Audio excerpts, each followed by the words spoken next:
Well, hello everyone. This is Kevin the Switch Hippie here with another exciting episode of Rescued from the Bargain Bin.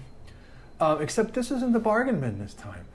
Basically, what happened is that my neighbor, excuse me, his father passed away and left him a bunch of albums. And you know, he's of a different age than I am. His father must have been about my age because I had a lot of these too. So these are just kind of classic rock, man. I said, you know, a gift's a gift, right? Let me have a look. I'll see what I can find, see if I find anything interesting. Normally I don't deal with classic rock, just for, not because I'm a snob, because I've been there, done that, right? You know, I did that as a kid, and I don't feel a need to do that again. So the first one he gave me, of course, was Rod Stewart. Every Picture Tells a Story. This is a good album. I mean, brilliant album. I think it's probably his best. If you want to have one Rod Stewart album, this is it. Or Gasoline Alley, I really like that. I didn't like his later stuff. I like the mandolin side of the Rod Stewart. And I mean, this has got all his hits on it. Maggie May, Losing You. Next one is Jethro Tull, Stand Up. This is a really good album. It would have been a lot better if it was the original reprise, but this is one of those chrysalis reprint things. I think a Columbia House. It's obviously a Columbia House. It said made Columbia House, so it's a Columbia House record. Brilliant album. One of my favorites of all time. Dire Straits, Making Movies. Brilliant. I bought this on record. I wore it out. And I still have it on CD. I listen to it all the time.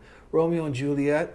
I mean, I don't think they're making movies. There's not Roller Girl. There's not a bad song on. There's not a bad song on this record, not at all. It's brilliant, brilliant guitar playing, brilliant songs, brilliant lyrics. Everything's brilliant. And I'm not a big Dire Straits fan, but this is. I mean, a lot of their stuff is I don't like. This one I like. Oops, did I hit hit the camera? Minstrel in the Gallery. This is one of the Tull works from the mid '70s when they were doing their plays and all that. You know, like Passion Play and Thick as a Brick. You know, it's okay. It's all right. I don't find it very interesting. No, not one of their better works.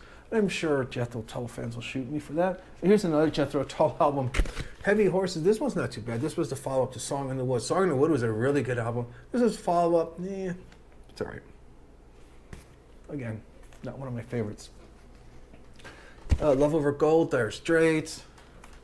It's a pretty good album, but I mean it's just not my favorite. Communique, Dire Straits. I'm not really into that one. This is Emmylou Harris, Blue Kentucky Girl. I haven't listened to this one yet. I'm gonna have to put that on my listen to list. This is a pretty cool one. I like this one. This is High Tide and Green Grass, the Rolling Stones, right? It's just a greatest hits package that came out in the 60s, right? On the Thick London album. It's a little scratchy. It plays pretty good. It's got all the colored stuff, you know, the little, the cool pictures. I mean, we had this as a kid as a British import. But this one is, and the British import had other songs on it too, but this is the Rolling Stones, High Tide and Greatest Hits. This next one, I didn't even know this album existed. It's wonderful. And this is Albert King, Albert King Lovejoy. Great blues album, fabulous. And this one sounds good. It's on Stax record. Sounds great. And I'll be thanking for that. Here's another one. Sons of Champlin. I haven't listened to this one yet, and I'm a 60s fan. I'm really not familiar with their work, you know. I mean, I could tell you everything about, you know, Grateful Dead or Jefferson Airplane or Country Joe and the Fish, but when it comes to these guys, I'm not really familiar with their work. I'm gonna give them a try. Here's Terry Reid River. Terry Reid was he was quite popular in England in the early '70s. He was supposed to be Led Zeppelin's singer, but they chose Robert Plant instead. I haven't listened to this thoroughly. It sounds pretty nice, right? Sounds like kind of easygoing, kind of funky, slow, rocky kind of thing. I don't know. It's something, but it's pretty good. Joe Cocker. I'm not a Joe Cocker fan. You know, yeah. I'm just not a fan. I mean, I just don't. He does some of his songs I think are really good, like With a Little Help from My Friends. I think is good, and Unchain My Heart. He does a good version of some of this. Yeah. But anyways, you might like Joker. You might think that's a brilliant album. I think I've shown this one before. This is J.J. Cale, Troubadour, fabulous record.